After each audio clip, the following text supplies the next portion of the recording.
Yo, what's up guys and welcome back again sa aking YouTube channel. And for today's video po ay meron akong re-reviewing DIY amplifier board.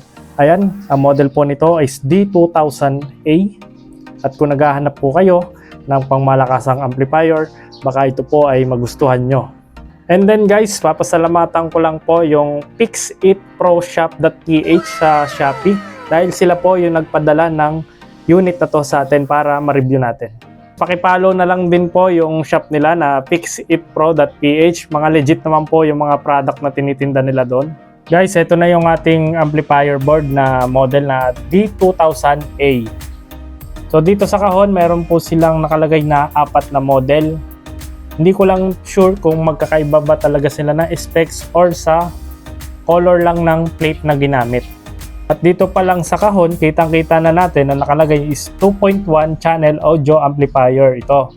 Tapos meron siya left and right na 100 watts at yung 200 watts ay para sa subwoofer.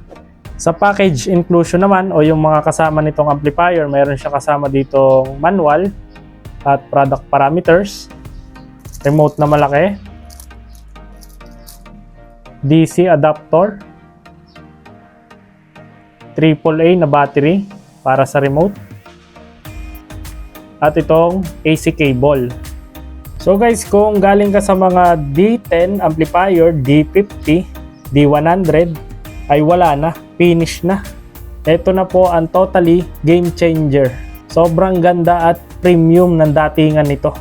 Sa build quality guys, sa plate pa lang talagang solid na ang kapal. Hindi siya yung tulad ng amplifier board or yung plate na ginamit sa mga D10 na bakal lang na inisprayhan lang. So ito talagang alloy na makapal. Audio input naman, meron itong Bluetooth 5.1, RCA input, USB, TF card, aux in, tapos meron din daw itong built-in na FM radio. Ito pa lang sa power switch nila, alata ng heavy duty yung ginamit nila. Tapos ito yung ating AC power in. Tapos DC adapter or socket kung gusto nyo siya gamitin sa mga battery. 12 volts up to 24 volts. 8 to 10 amp pataas ang gamitin nyo. At sa may hilig dyan mag-video okay, meron siyang dalawang mic input. Tapos meron siyang effects na echo o yung delay, mic volume, at dito naman sa baba na dito yung ating main control, like adjustan ng frequency o pwede nating palambutin or patigasin yung bass ng subwoofer natin. Tapos meron ding individual volume control yung subwoofer natin, left and right, treble and bass adjustment. Tapos ito yung pinaka main volume natin. Made of plastic lang itong mga knobs na ginamit nila dito. Bale, ito nga pala guys yung mga component ng ating amplifier board. Napakasiksik niya sa pyesa at ang kakapal ng heatsink na ginamit dito. Anyway, this amplifier board is powered by TPA3221. At yan, kung mapapansin nyo po, may mga bakanteng socket po. Alam ko para sa gusto mag-add ng wireless microphone nito. Tapos dito, meron ding bakante. Pwede po maglagay dyan ng 12 volts fan or LED if gusto nyo po maglagay. Ayan. 4 to 8 ohms po ang kaya ng ating amplifier board. Momontage ko na lang po para mas maganda po yung ating viewing. Perfect.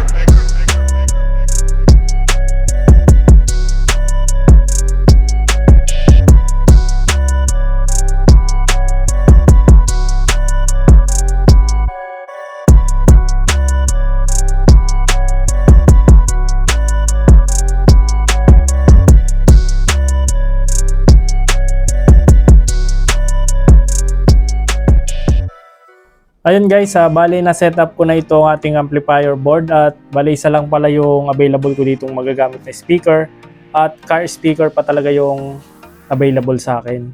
Bali meron po itong rated power na 25 watts RMS up to 100 watts. So isang channel lang po yung niloadan ko para po ma-demo ko sa inyo ito. Pero kung meron naman po kayo mga old bookshelf speaker ay pwede rin po dito. Or yung mga latest na karaoke speaker, kayang-kaya din po nito. Palagay ko kahit D8 hanggang DGs ay kaya po nito i-drive. The Bluetooth device is ready to pair. And guys, bari magpe-play muna ako ng mga sample music gamit itong flash drive natin.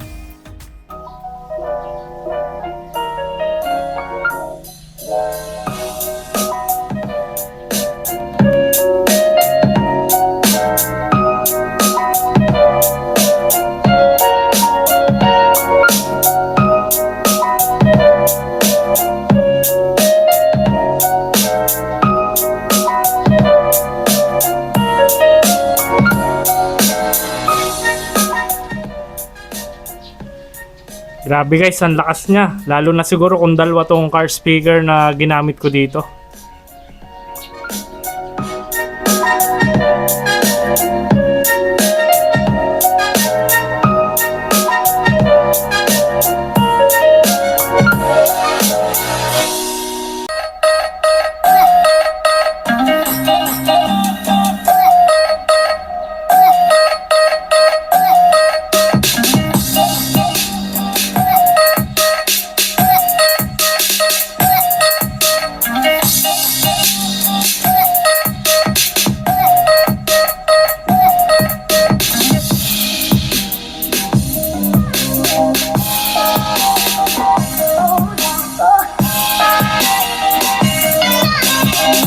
Tapos dito naman sa microphone ay susubukan natin. Gamit pa rin itong Phoenix Pro PM26S. Pero minimal lang yung volume, baka kasi masunog yung ating speaker. Hello, sound test. Hello, test mic. Ito yung effects, echo. Hello, sound test. Hello, sound test. Ito naman yung test natin sa microphone. Sa tingin ko, average lang. Ayan, napansin ko dito sa mga buttons niya dito, meron siya ditong mic priority. So, susubukan ko siya i-on. Ilolong press lang natin yan. Ayan, nag-on na siya. Tapos, subukan ko ulit yung microphone. Hello, sound test.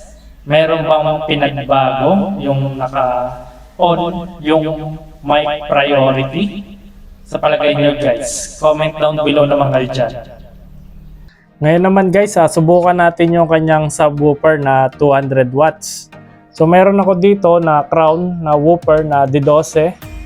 So ito medyo i-balance ko lang yung power ng amplifier natin dito sa binili kong speaker. Meron po itong 150 watts to 200 watts pero malaki po siya, D12 at woofer lang siya, hindi siya talaga sub.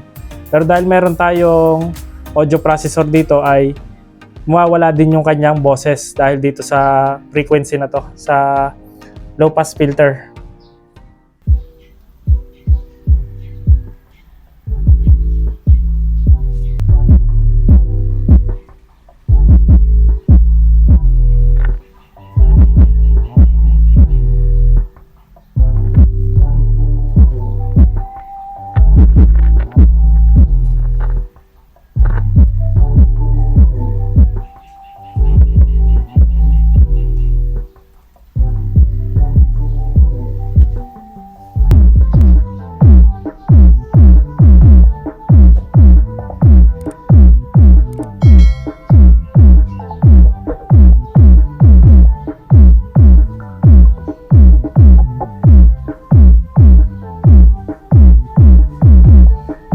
Ayan guys, yung aking quick sound test dito sa ating D2000A. So far, okay naman siya. Goods na goods. Sorry nga lang pala kasi wala tayong proper setup ng speaker. Yung ginamit natin sa surround, isang piraso. Tapos yung sa subwoofer natin ay wala pang box. Pero sana magawa natin yun ng box or magpapagawa tayo ng box next time para mas maganda yung maging sound test natin dito sa D2000A. Anyway, ito naman yung nagustuhan ko sa amplifier board na ito. Una, yung build quality, maganda. Pangalawa, malakas. Tapos yung pangatlo, meron siya mic priority. na hindi ko pa talaga fully tested kung nakakaganda nga pa ito na microphone. Pangapat, madami siyang audio input. Tapos yung panlima ay maganda rin yung volume natin. Tapos yung display dito sa LCD kasi sumasabay siya sa pihit ng volume knob. So good point sa akin yan. Kung may positive tayo sa amplifier nito, mayroon din naman negative. Unang-una po ay yung voice prompt. So hindi pa rin talaga nila inaalis sa mga gantong amplifier yung voice prompt na nagsasalitang babae. Tapos yung pangalawa, sana nag-include sila ng socket para sa DC fan. Kasi in the long run, umiinit tong amplifier. Kaya kailangan natin maglagay ng additional fan para mabala yung init ng amplifier. Sana nag-include sila ng socket cable. Para naman hindi masamang tingnan na nakahinang. Yun lang naman. Overall guys, ay satisfied naman ako sa performance ng amplifier na to. Malakas at maganda. Yun nga lang, kailangan natin ng magandang setup ng speaker para mas maganda yung maging sound output nito. At kung gusto nyo naman po umorder, ay ilalagay ko na lang po yung shop ng fixitproshop.ph dito sa description box. Doon na lang po kayo umorder para sure na ganito ang dumating sa inyo.